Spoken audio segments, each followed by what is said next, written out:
Welcome to Literacy Talks, the podcast for literacy leaders and champions everywhere, brought to you by Reading Horizons.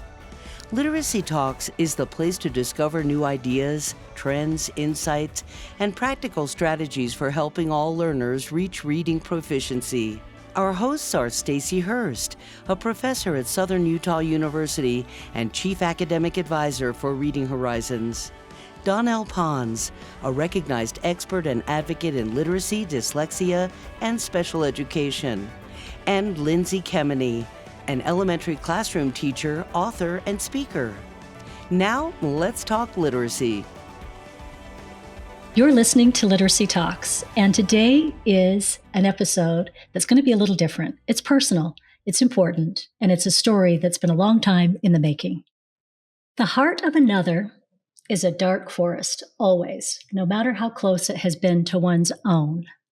Willa Cather. It's an author that I really love. I've always loved that quote. It reminds me that understanding another person, even your own child, is never simple. And today's episode is deeply personal. It's about my youngest son, Bridger. And you've probably heard me talk about him before on the podcast. And I never thought I'd get to talk to him. I'm just going to say that again. He's 23 now.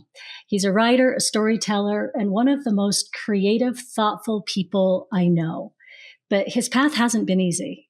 From a very young age, Bridger struggled to read and write, eventually diagnosed with dyslexia, dysgraphia, and dyscalculia.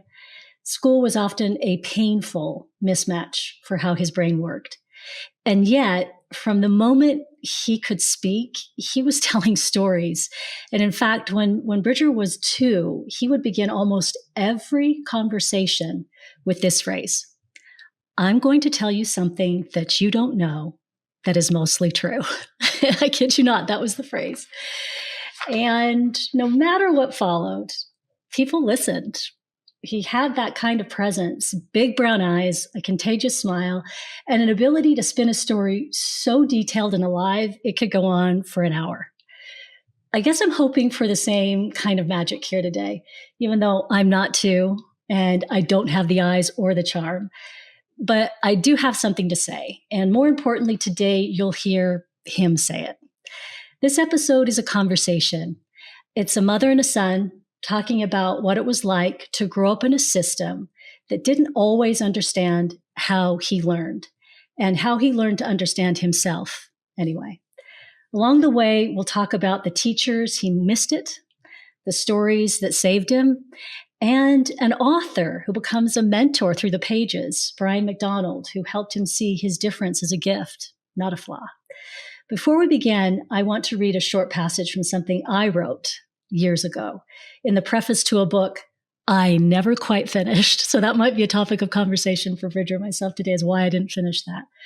A book that started as a way to make sense of this really challenging journey. Here it goes. First line.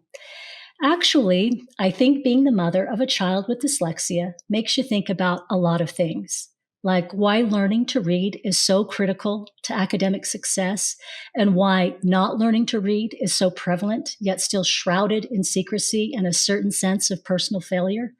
And still, after all these years of talking, reading, studying, and learning about dyslexia, I'm not convinced I'm any closer to truly understanding the beautiful complexity of how my son learns, or the many ways in which his difference can enrich my life and the lives of those around him." So today, I hope you'll listen, not just with your ears, but with your heart, because Bridger's story isn't just his. It belongs to every child who thinks in ways who don't yet know, or we don't yet know, how to teach, and to every parent or teacher trying to walk through that dark forest together. This is something you don't know that is mostly true. So let's begin with that introduction, Bridger, Well my done. special guest, right? So Bridger, do you remember the kinds of stories you used to tell when you were little, before you could write them down, before reading was even on your radar? You had this ability to hold a room with your imagination. Where did that come from, and do you remember it? What do you remember of that? My memory of my earlier years are a bit spotty, but I remember being read to a lot, and the feelings that I would have as when I was being read to were very potent. It almost felt compelled to chase those same feelings outside of a book. And because reading was a fairly, inaccessible thing for me, telling those stories was a way to achieve that same feeling. That's so interesting. You talking about, because you really lived it, right? You lived those stories. You were there. Yeah. Yeah. So Bridger, for me, sometimes I wondered if the fact that you didn't have the page, you weren't reading the words on the page, but you were listening and hearing, it almost removed a barrier in a way to where you could access a story in a way that somebody else who's maybe looking at the page and going over the words, there's a distance between them and the story. What do you think? Yeah, for sure. Telling a story is a lot different than hearing it, the experience of it. And so, putting myself in that seat of now telling the story, having listened to a ton of them before, it was very different, and it came with a different kind of reward. It's rewarding to hear a story. It's rewarding in a completely different way to have an audience respond to what you're telling them. And that, in a lot of ways, is more rewarding. At least at a very young age, I found that far more interesting. I still enjoyed listening to stories, but telling them was more enriching in a lot of other ways. That's so interesting, because you would take people on a journey. Was that the rewarding part? Because you really did. Mm-hmm. It was in the reaction. It was the shock and awe, and I think you saw that in, other aspects of my behavior, where I would say things just to get a rise out of people. And, that would weave into the story as well. What is the most shocking, unbelievable, mostly true thing I could tell you, without losing you along the way, but also shock you and surprise you. And again, as I said, listening to those stories, that gives you, it gave me a lot. It was an incredible experience, and I wanted to give that to others as well. And so it was like a give and take. I felt like it was going both ways when I tried to tell a story. That audience was always a super important piece. That's so interesting, because now when I think back on it, that is so true, how engaging the whole thing was. And so young, at a very young age, to be able to do that. What were your favorite kinds of stories to tell? Did you have a favorite kind of story, or did your mind just go wherever it went? I told a wide variety of stories, but what I was always drawn to was, and I was never very good at telling them, but stories about the supernatural. I really, really I really loved, but I just couldn't find a way to tell them very well. So instead of having some supernatural element, it would be real life things that were pushed to an extreme that you almost couldn't believe them without tipping fully into the supernatural. That was just kind of my way of trying to tell those stories, but just simply not knowing how to pull that off. And was it vocabulary that you lacked at the time, or more? I feel like it was, for lack of a better term, respect. Because no one's going to respect the story. A 2-year-old telling you a story. Like, how many people are going to look at that and say, "Oh, this is a folklore. This is not supposed to be taken literally." People are just going to say it's a 2-year-old and he's lying. So it would have to be rooted in reality for people to take me seriously. Because when you take a story seriously, that's when those emotions happen. That's when you're the most invested. Regardless if it is fantasy or, it has supernatural elements, you have to take it seriously. But coming from a 2-year-old, people don't take it seriously. So it had to be rooted in reality. It had to be just believable enough. That's so interesting, because I was going to ask you if it felt like play or something more serious, but there was a lot of thought here. Yeah, I wasn't necessarily, those words didn't form in my head, these whole conversations about really what was I doing, really what was I trying to say. This was all passively understood that I'm not going to be taken seriously. So I have to, there's rules that I have to play by because of, who I am and how people will perceive me. Okay, that's so interesting to me. So let's move into the school years because this was all preschool. And so, of course, I'm thinking this little guy loves story, tells a great story. Maybe we've dodged the dyslexia bullet because we knew it was within the family history. Your dad had it, right? So we're thinking, oh, geez, well, maybe we got lucky. And then we hit the school. And so let's talk about that. When did you first notice that learning, especially reading and writing, felt harder than it did for other kids? When did you realize that? The alphabet, I think, was the first when we started learning the alphabet. And I realized that other kids could listen, they could hear the words A, B, C, and then they'd be able to say the words A, B, C. And for some reason, I'd get stuck on B or I'd get stuck on C. And it took, I mean, in talking to, Dad, just, and what it was like doing the alphabet, he told me, he said it took about like 6 months for me to learn it, like 6 months to learn A to Z, to be able to do that on my own. And that wasn't normal. I saw those students in class. I saw what they could do, and I couldn't do that. So it became very, very clear, very, very early on, that there was something wrong. I'm not like the other students. Yeah. We're talking really young. So that's kinder first. Yeah. Yeah. Kinder first grade. Were there moments that really stuck with you? Times that stood out where you felt really misunderstood, labeled even? I remember, one time, this would have been about 4th grade, and I said I had dyslexia. That's when we knew what it was, and I had received remediation for it. And one of the other students said, "Oh, really? Read this passage." And then she pointed to, the sheet in front of us, whatever we were working on at the time. And I was able to read through it, and other kids were like, "You don't have dyslexia. No, you wouldn't be able to read it." And I felt like they just didn't get it. And dyslexia was always clear to me. That was never something I brought up with other people. But when I heard that, I was like, people really don't know what it is. People have no idea what I've gone through. And to try and explain that to them when they just saw me read a passage completely undoes anything I could do, anything I could say to them to give them an accurate picture of what dyslexia is. That was a very early experience. It was very eye-opening to how people really view it and how little they understand about dyslexia, just the average person. That was one. And there are, more than a handful of experiences in a classroom where I was asked to read something by the teacher and I frankly couldn't. And sorry, this might continue on longer than I planned, but there was a program we had in elementary school where we would read to the younger grades. And so I remember going into the classroom, like this would have been about 3rd grade, and I'm reading to the real young students. And, we'd all get into a room and we'd all, pick up a book, find a buddy and read to them.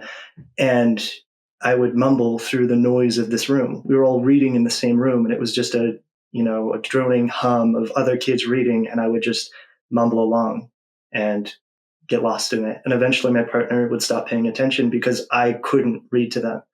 That feels really terrible when you're expected to do something for someone else. You're expected to help. You're expected to teach. And I can't do that. I can't offer what I'm supposed to do. And that's really defeating.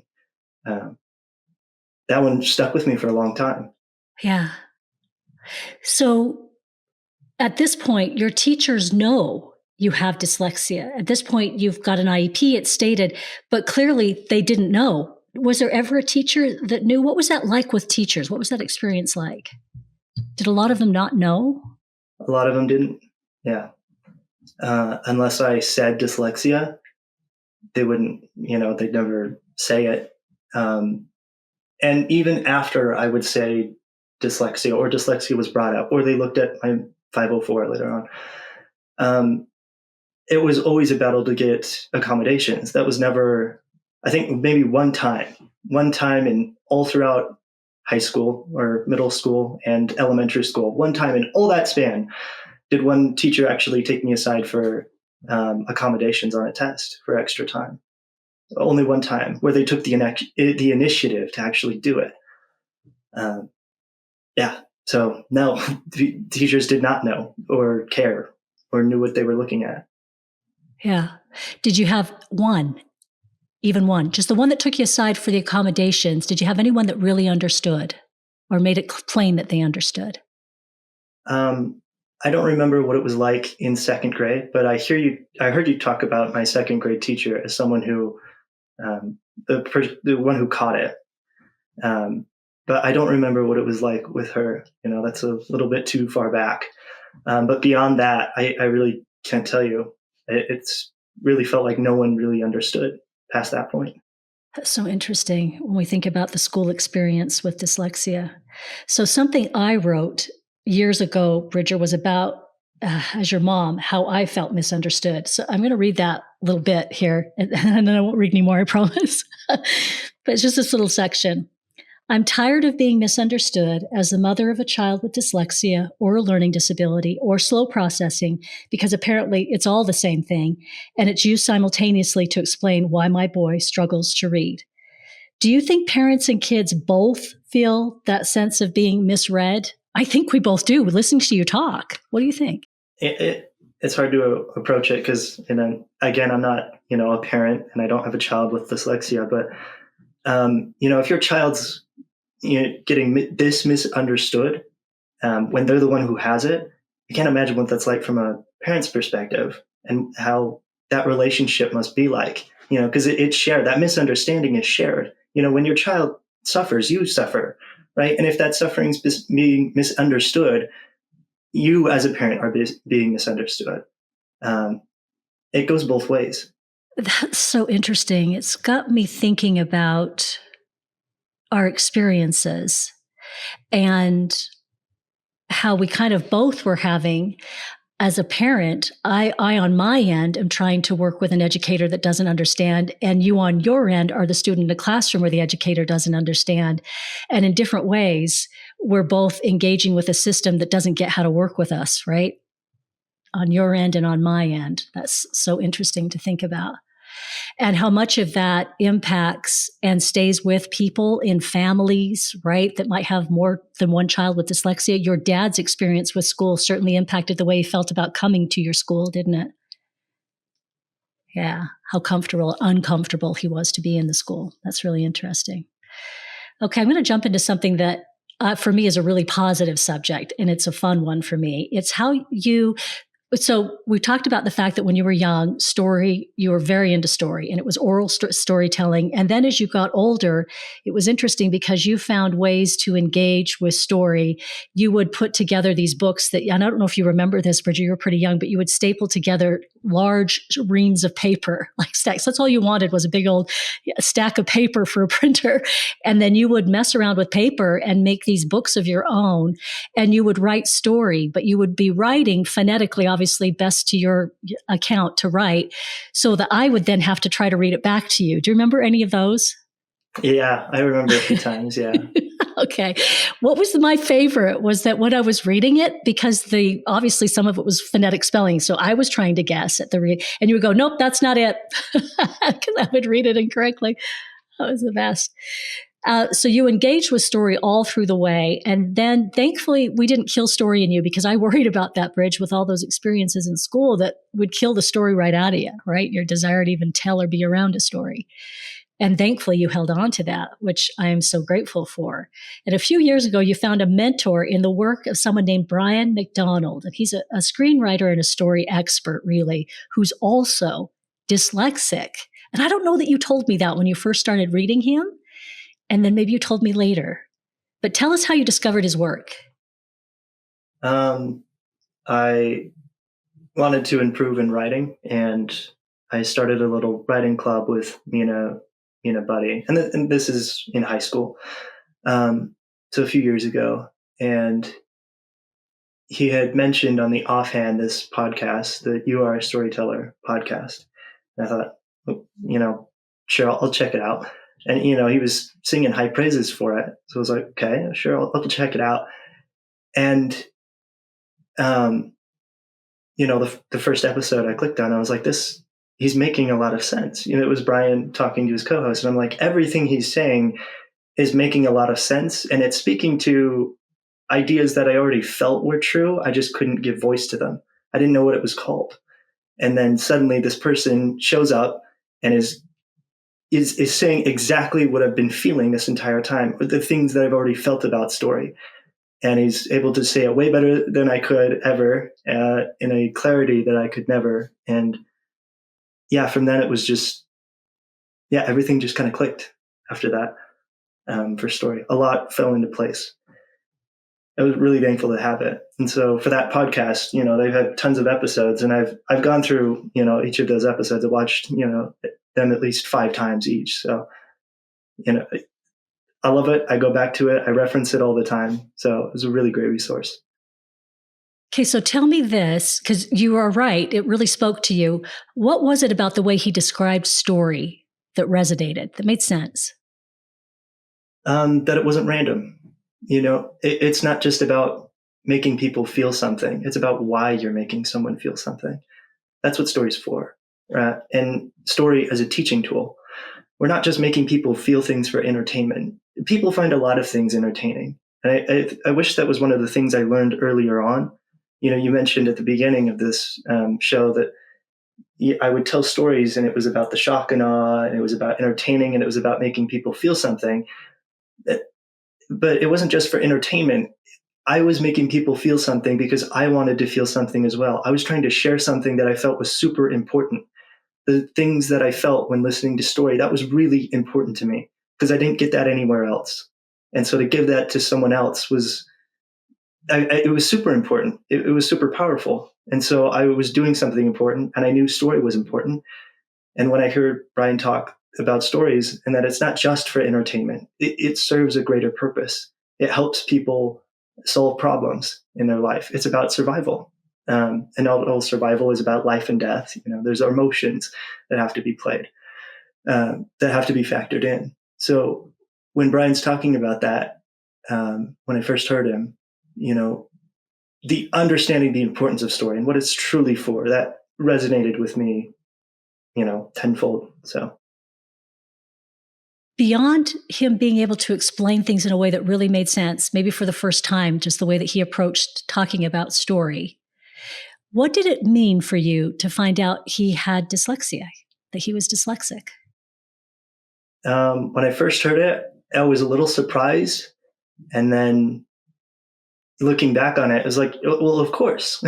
The approach that, it can't all just be random. There's a lot of discrete facts that I usually try and avoid this approach of memorizing a bunch of discrete facts. Story is this, story is that. And these things don't tend to comport with each other. That really doesn't make sense. And this may just be a dyslexic way of thinking, but everything kind of has to have a reason, and everything has to branch off of that reason. Like for learning grammar rules, if I don't really know why a grammar rule is in a specific way, I'm going to have a really hard time understanding that rule. If there's not something to compare it to, if it doesn't follow some kind of rule set that makes sense to me. So having story follow a very specific rule set. There are 3 acts, and each of these acts does a very specific thing for a very specific purpose, and that there's an underlying structure that permeates all effective story. Having this thing that answers all of your questions made a lot of sense to me. And so just disjointed parts, one connects here and there, and I was never going to hold on to that. Yeah, that's just the way I think. And I think that's a fairly common approach with dyslexia, having this, ultimate rule that everything branches off from. That's interesting. Okay, so you've got me thinking about a couple of things here that I kind of want to explore a little bit. That person who said to you when you were able to read the passage and they said, "Oh, you don't have dyslexia," does your mind ever go to, boy, if they could see me now, they never would believe I have dyslexia? Does that ever do you? Yeah. It's a blessing to have remediation, but to be, as well off as I am now. And that's a great thing. I'd never trade it for anything. It's great, my abilities now. But they come with a cost. And that cost is you lose you lose part of being that community now. Because when I'm talking with my friends and they have dyslexia, it's like, well, geez, I'm relying on, 10-year-old memories in order to try and relate to you about this thing that I experienced, back in elementary school. That's really hard. I don't have a lot of current, present experiences that I can help resonate you with. So I'm having to rely on, memories in order to, share some common understanding with people, with other dyslexics. And so a lot of times it feels like stolen valor. When people say, "Oh, but you're dyslexic," and it's like, well, yeah, but not really. Yeah, it's hard. You get to be your own person, but you don't really fit in both worlds. You don't fit in the dyslexic world, and you don't really belong in the non-dyslexic world. You don't really have a place, I guess.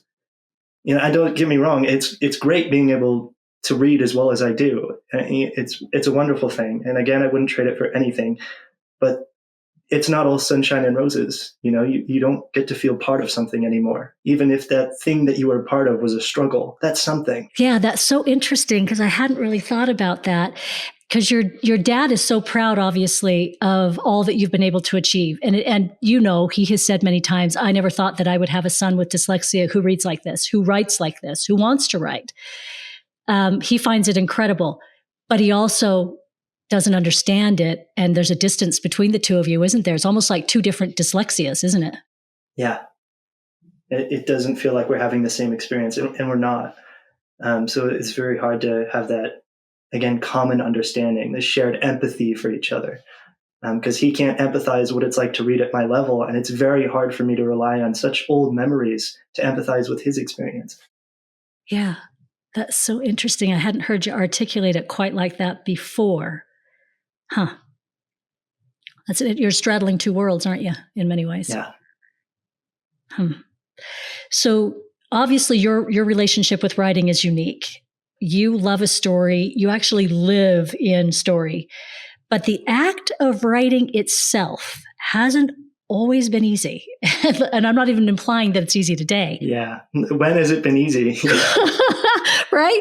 And as any writer knows, it's never easy. Yeah. But how do you write now? What's your process like?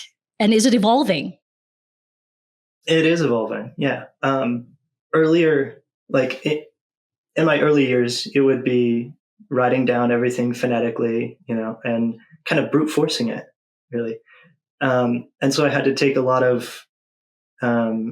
were a lot of creative liberties that I otherwise would have taken at a young age that I didn't, because I didn't know how to spell that word. I didn't know how to begin to spell that word or to formulate that on a page. So I would just reject it. I choose something else that I could find that I could kind of maybe spell, that someone could maybe guess at. But now I don't have those same restrictions.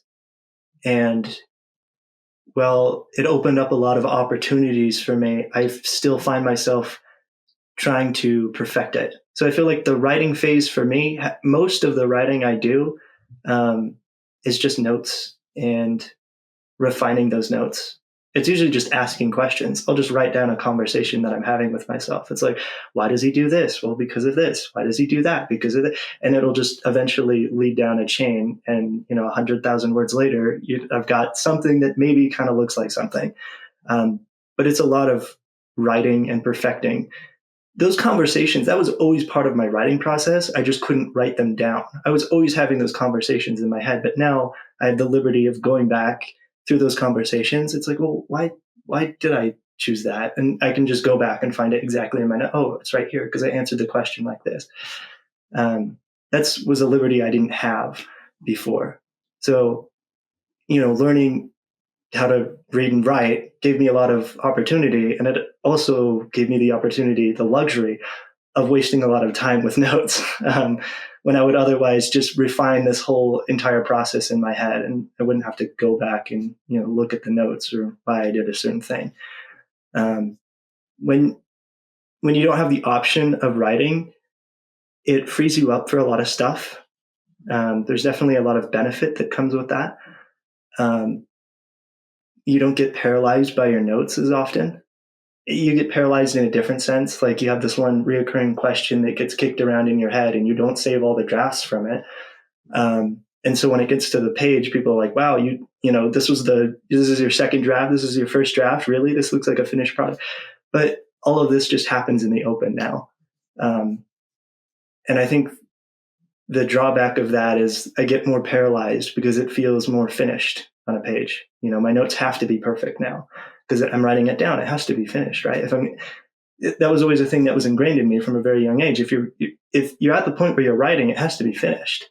And so I take something that's obviously not finished and I put it on a page and it's like, well, it has to be done now. So I look at my notes as if they have to be the finished thing. And that's probably the most paralyzing thing about writing all of this down. I should probably cut that out of my workflow, at least some of that, because it's not doing me any favors. But that's the point I'm at it now. And we've talked about how it's been an evolution. I think you've hit on something really important, though, and that is typically when we're teaching writing, and all through the years, we've discussed writing in one way or another because it's a part of my life. It was part of a career that I had prior. So writing has been something we've talked about a lot as a family, I think more so than maybe other families and maybe less than other families who maybe have many people that are writers in the household. At any rate, we're somewhere in there. And so you've had more discussion about writing, I think, than a lot of people. But it's interesting that when we teach writing, you're absolutely right. The drafting idea, even if drafting was difficult for other reasons because of dyslexia or whatever else, the actual formation of letters was challenging. We don't really teach that very well, do we, when we do the writing process? The drafting is part of writing. Yeah, the saying that writing is rewriting, that's partially true. Again, it's the idea that writing, like typing or forming letters is not writing. It's the idea that you're trying to achieve. That's the writing part. And that's always gets mixed up all the time. People can write endlessly about absolutely nothing at all. That's not the writing process. When I talk about writing or putting words down on a page, I'm purely talking about the refinement of ideas. It's not your word count that gets you there in the end. It's how refined is your idea by the end of it. And whether that takes, as many words as it takes, however long or short that may be, that's the true writing process that happens with that refinement. But it's not words. It's interesting. Okay, do you dare share with us what are you working on right now creatively? I'm working on a story about your dad. Actually, yeah. See, this is news to me. You heard it here first, folks. I don't share what I'm working on because most of them never get finished. So I'd rather not talk about it. But yeah, I'm working on a story about you're at least inspired by your dad. Okay. Yeah. Interesting.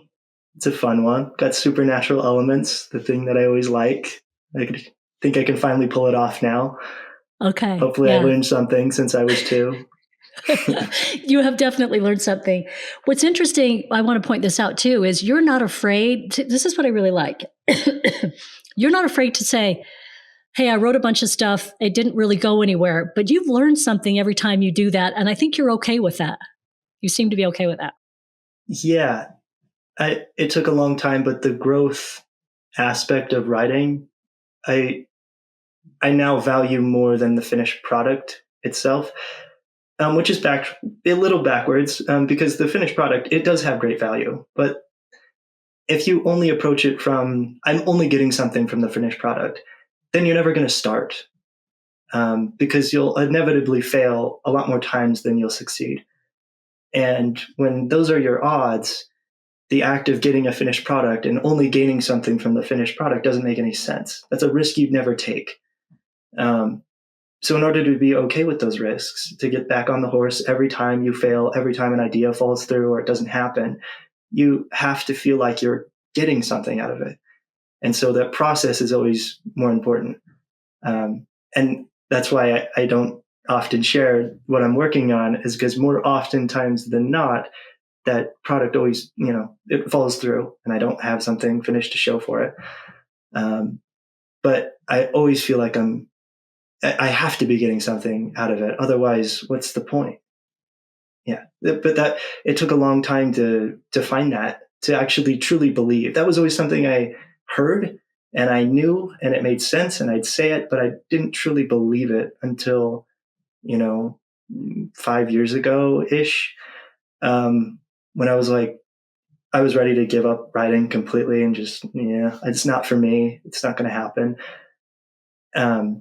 But I had to, I felt almost compelled to keep writing. Like you brought up earlier, I'm glad story wasn't beaten out of you. I don't think story can be beaten out of me. I don't think any amount of abuse could happen because that's my default mode. That's the thing I'll always return to. That's not something I'm trying to fight against, to push for, to strive for. It's just there. I don't think you can kill it. Yeah. So, a lot of what my ideas about writing had to come from kind of make my peace with all the processes, all the things that I didn't like about it. And, one of those truths that I had to make peace with is that you gain experience every single time, because otherwise it's just going to drive you crazy. You're going to keep doing it and it's going to keep driving you crazy. So you better make peace with it. And I made peace through understanding that I was always gaining experience, regardless of a finished product or not. Gosh, okay, that's very insightful and very meta. So that moves me into my next thought. Let's imagine a teacher's listening to this right now, a teacher with a student a lot like you. What do you want them to understand? That they're worth it. They're worth the time and effort it takes. Because from a teacher's perspective, it does take a lot of time and it does take a lot of effort, and it's not your first choice to teach a student with disabilities. It is hard, and I recognize that. It's a very difficult thing. But I want you to understand that it's worth it. That child will surprise you and will offer more to those around them, to society as a whole, if you put in that effort. If they really have that drive, they can go on and do amazing things. I'm not saying that I'm going to be that guy to go on and do amazing things. I'm not there. But, there's a lot of people with dyslexia. And are you really going to tell me that none of them will go on to do incredible things? And they don't have to go out and invent the latest and greatest whatever and change somebody's life. But to the people around them, they matter. They're worth it to those around them. If you just take a moment to understand, they matter in their community to those that love them. And it's not your first choice to take that extra time and extra resources that they need. It is hard. It is difficult. But they matter. They make a difference. What would you tell your 10-year-old self? I don't think I could have told him anything that would have changed it. Because, the person I am today was the effect of everyone else around me who was there every single day.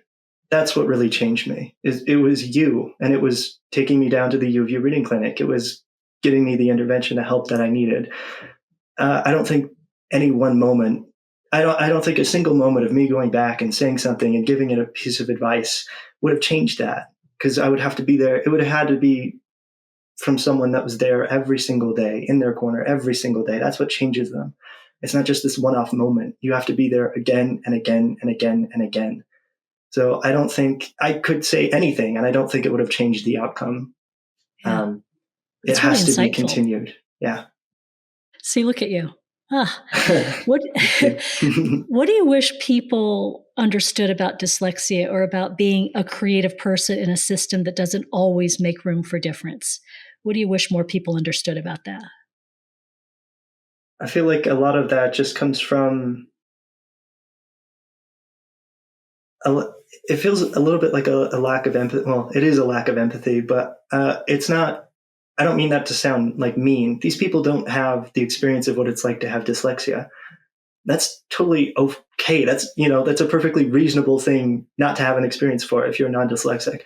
I'm not faulting them for that. It's thinking that because someone can't write, or because someone can't read, that all of the other judgments that we make around that, it's like, well, they can't possibly be smart. They can't possibly, do these great things. I wish we'd stop tying intelligence to just reading and writing. because that feels like the pinnacle of intelligence is what you read, and it's what you write, and it's how you write, and it's how you read. And just those abilities alone, it feels like a definition issue with that. So allowing dyslexics to exist in a space and be creative in a space where it's not really tolerated or not appreciated, I should say, it comes from a definition of intelligence. And we have to decouple that from being able to read and write, because at a young age, you understood that my intelligence was not in how many words I read or what I was reading or what I was writing. But it was the stories I was able to tell in the medium that I was able to work in that was available to me. It's the medium doesn't necessarily make the artist. It's that art in whatever medium they choose. Like, you can have greatness there. Again, I don't want to pat my own back, but what I was saying wasn't great. Or the stories I was telling was not greatness, but there was something there. There was a spark there. It was something. And you were able to recognize that. So in whatever medium that someone works in, recognize the talent, recognize the spark, whatever that is. I think that's a really important thing to walk away from. Don't write it off because of the medium. It's the thing that they're trying to do in the medium that should be analyzed through that lens. Oh, that's so interesting, because that's pretty deep, actually. What you're saying is pretty deep. But you can take it on the surface of what you're saying, totally understood. But what you're really asking us to do, and what you're saying and pleading with, is saying, hey, look, view individuals, view people as more than just the situation that they're in. In essence, really, who are they at the heart? What is it they're offering? Yeah. And if that's what if their offering is oral storytelling, then take it in context. It's for the context of oral storytelling. What is it doing, right? And then we can start to analyze, someone's intelligence from that. Not that you should, but that there's more than just the medium. The medium itself doesn't make the greatness. The greatness comes from more than that. And again, to add on to that just a little bit, if someone can't do something, and if it's really hard not to do that thing, like it's really hard to get through school and to never write. You have to write at some point. So if someone doesn't have the ability to write, they probably have a good reason to do that, right? If I go through school and someone can't speak, they probably have a good reason. My gut instinct isn't, oh, they just don't like speaking. They probably have a really good reason for not doing that. When it's not easy to get through class and to never write something. It's not easy to get through school and to have never read something. Those are not easy things to do. Those are really, really, really hard things to do, to get through that. It's a really rough experience. So if someone has those deficits, just assume on face value that they have a really, really good reason for those deficits, because it's not at all easy, right? Lazy is being able to write, but turning in a half-baked assignment every single, it's just kind of whatever, and not doing it at all, it's insane. Yeah. They have to have a really good reason for that. So don't immediately assume because someone can't read or can't write that it comes from that laziness. It's not easy to not read, to not write. It's not easy to be illiterate in a modern society. That is not at all an easy thing. It's not easy emotionally at all. So just, if there was anything that I'd want the audience to take away from that, specifically the non-dyslexic audience, is that it's not easy. When someone has such a great deficit like that, it is not an easy thing, and they have a good reason for it. Okay, you just that alone, approaching, so it shifts your thinking around. Instead of looking at a situation like that and saying, oh, imagine this kid's making it hard for me yet again, or they're making it difficult. Instead, shift it to say how difficult it must be to be in that person's shoes, being the one who's unable to give you that written whatever, to read that whatever you just asked them to read. It's not easy to be that person doing that right now. Yeah. That's interesting. Okay. Because it looks like it doesn't require much. Like, oh, you don't have to write the assignment. You're not going to, oh, that must be so easy for you because it's difficult for me to write. It's like, no, it's even harder not to write. It's even harder to go through every single parent-teacher conference meeting and have them talk about you like that. It's not at all easy. It's difficult in different ways, and it's in a lot of ways much, much harder than just, being able to write but not liking it. Yeah, but just that simple test, if I was this student and if I wasn't doing this, how hard would that be on me? How difficult? And more oftentimes than not, the answer is really, really difficult. It would be very, very hard on you as a student. That's super insightful, just that right there. And not just about reading and writing, you've got me thinking about a lot of things where we make assumptions about people who don't seem to be doing the thing. And our immediate thought is, oh, they're just being difficult or whatever. But boy, that's a real shift in thought process, isn't it, for us? Yeah. To think it's not easy to be that person who isn't able to maybe physically lift that or do that thing too. It's super interesting. Yeah. Okay. See, I always said you're the most insightful one. What did I say? Thank you. Yes. I try. You do try. You deliver too. That's the thing. You deliver every time. I have appreciated that you granted me this time because I've been after you for a while. And just the other day, I randomly asked, just on the off chance, and I just threw it out there.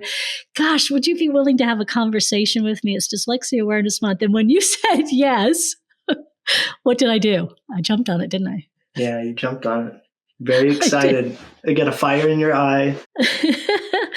I've jumped right on that. Well, this has been delightful, Bridget. Is there anything else you'd like to say you didn't get to touch on? Anything left unsaid? You said some great things, by the way. When I was a kid, I never really, you guys would tell me that, maybe, one day at the end of this, you'll forget what it's like to have dyslexia. You won't even know what it's like. And I never believed that until, you live with this thing every single day, and it's a chip on your shoulder every single day, and it's a problem every single day. And it feels like when it's your every single day, it'll never leave. And that will be your life. And that's the best it's going to ever get. And you'll be at the same level forever. And so when you guys would tell me that, one day you'll forget about it, one day you won't know what it's like to have dyslexia or to, have it as bad as you do, it seemed like a lie, and I couldn't believe it. And you guys were right. Because eventually you live with that chip on your shoulder, and then it gets a little lighter and a little lighter and a little lighter until eventually you don't know it's even there. So eventually your biggest problems won't be dyslexia. You'll still have problems. They just won't be dyslexia. And as far as I'm concerned, those are good problems to have. And eventually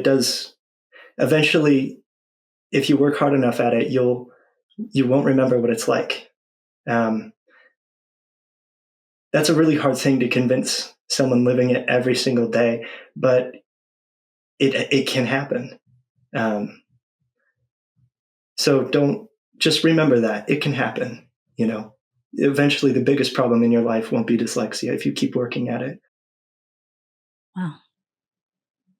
Wow. And you are a testament to early and heavy intervention. Yeah. A real testament to that. So I put that plug out there too, as we're trying to push legislation to get in earlier and push harder. What a story that is. Wow, that's powerful. Oof, I've always said that being Bridger's mother has forced me to rethink everything I thought I knew about learning and about teaching. And even after all these years, I'm still learning from this boy who once said, I'm going to tell you something you don't know that is mostly true. You're right. Because what you've taught me is something most people don't know. Not really. That brilliance doesn't always look like we expect it to. And that difference isn't deficient. And that the kids we call struggling readers may in fact be telling stories we just don't know how to hear yet. So if today's episode resonated with you as a parent, an educator, or someone who learns a little differently, I hope you'll share it. Start a conversation. Ask a question. Tell a story. Because someone out there is waiting to feel seen. Thanks for listening, and thanks for talking to me, Bridger. Thank you. I had a great time. Thanks for joining us today. Literacy Talks comes to you from Reading Horizons, where literacy momentum begins. Visit readinghorizons.com/literacy talks to access episodes and resources to support your journey in the science of reading.